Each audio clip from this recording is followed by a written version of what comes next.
I don't have the accolades to connect to the performance of my music. I don't have the trophies that match how big the actual records are. The one Grammy I have is for Crack a Bottle. I couldn't even have that without him. You know, and that's why I have so much value for him, not just in my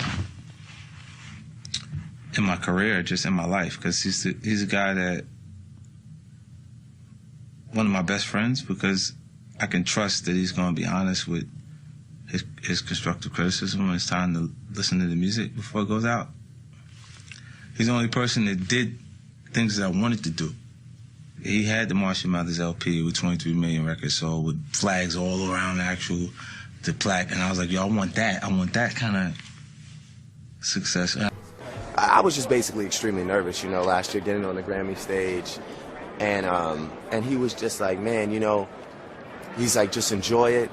He didn't tell me, like, you know, a lot of people would be like, oh, it's nothing. He didn't make it seem like it's not a big deal. He was like, but if you need reassurance before your verse comes, he's like, look at me, man. I'll give it back to you. You know, like, he was like, just look at me and I will reassure you that you belong on that stage. And I did. I came out there, I looked right at him, and he nodded at me, and that's when I knew, like, I'm okay up here, you know. And we had like an amazing rap Grammy performance. I would say it's not rap. It's not rap.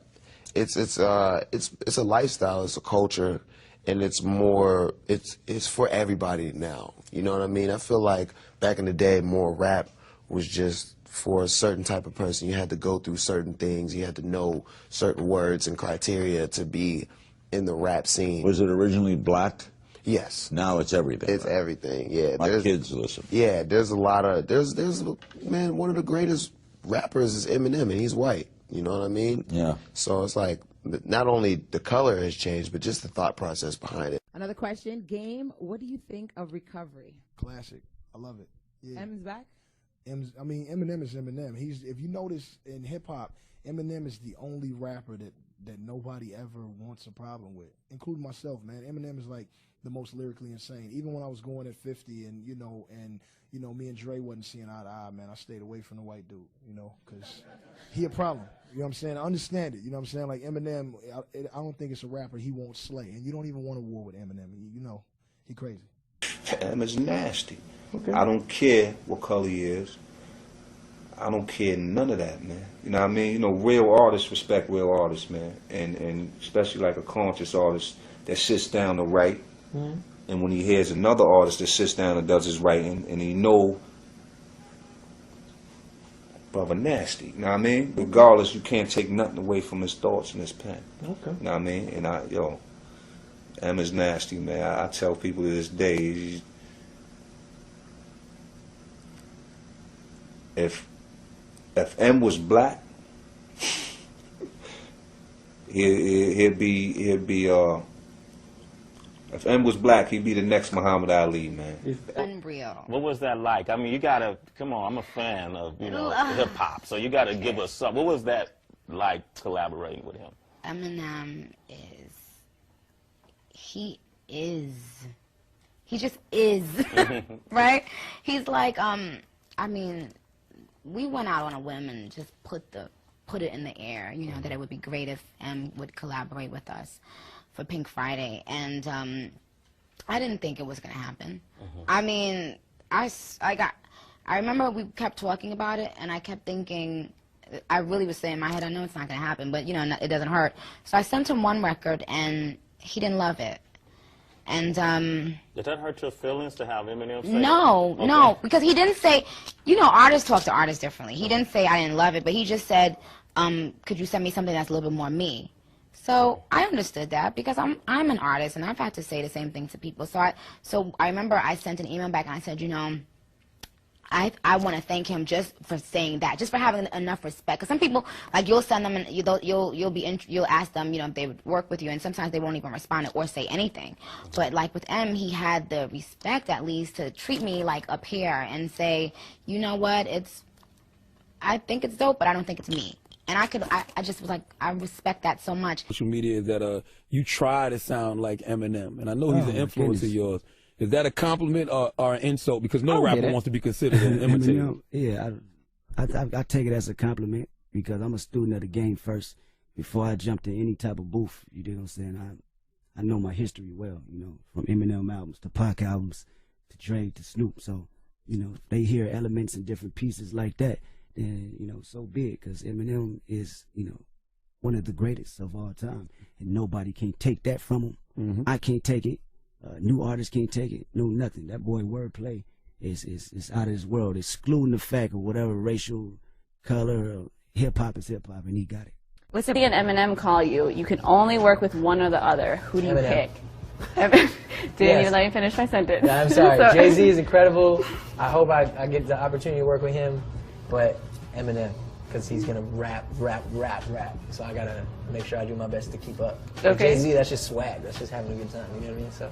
Sure. I don't think Nas is bigger than Eminem. You know, obviously Eminem is the biggest rapper of all time, statistically. You know what I'm saying? And Eminem is like definitely sold more records, but as far as artistry and impact on the culture, I think they're in the same category. Nas, Eminem, Jay-Z, Biggie, Pac, you know what I'm saying? They just woke up and just had the idea of rap in their head and didn't see it somewhere else. Like we saw it somewhere. The reason all my favorite rappers, they saw it somewhere, and their favorite rappers, they saw it somewhere before they did it.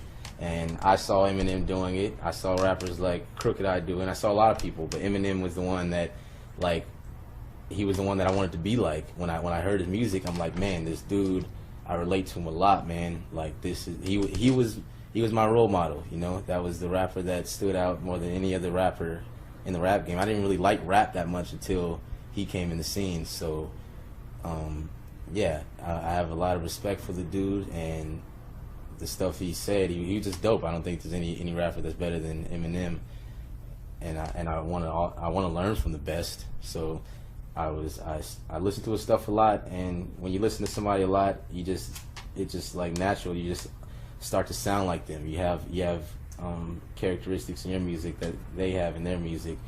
And it starts from there. I'm very excited about tonight. Tell us about your friendship, your relationship with Eminem. Where did it begin? How's it going? And what does he think of me?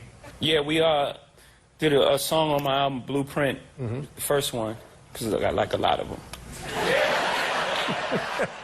The first one, we did a song called Renegade. Yeah. And, yeah.